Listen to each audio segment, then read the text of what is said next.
C'est un budget ambitieux qui est annoncé à un moment où les revenus du Nigeria ont chuté d'environ 60% en raison de la baisse des prix du pétrole et des vents contraires de la pandémie de Covid-19. Le président n'a d'ailleurs pas tenté de minimiser la difficulté du chemin à parcourir en présentant le budget devant un parlement comble.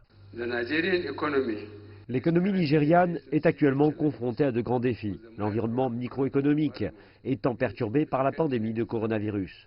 La croissance du PIB devrait être négative au troisième trimestre de cette année. En tant que telle, notre économie pourrait sombrer dans une deuxième récession en 4 ans, avec des conséquences négatives majeures.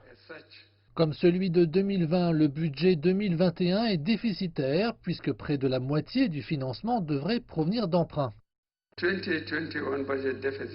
Le déficit budgétaire 2021, y compris les entreprises publiques et les prêts prévus, devrait atteindre 5,2 milliards de naira. Cela représente 3,64% du PIB estimé, légèrement au-dessus du seuil de 3% fixé par la loi de 2007 sur la responsabilité fiscale.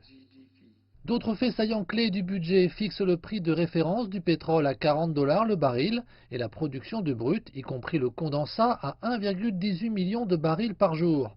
Le taux de change est fixé à 379 naira pour $1, tandis que le taux de croissance du PIB est projeté à 3% et le taux d'inflation à 11,95%.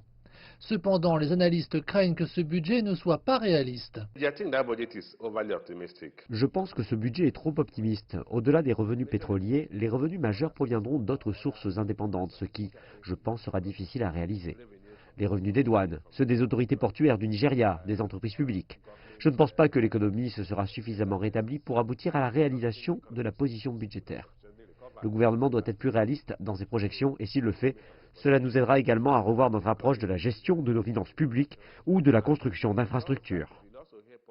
On s'attend maintenant à ce que les législateurs commencent à travailler sérieusement sur le budget avant que le document final ne soit renvoyé au président pour approbation. Il est donc fort probable que certains des paramètres du budget puissent être ajustés avant que le document final ne soit prêt.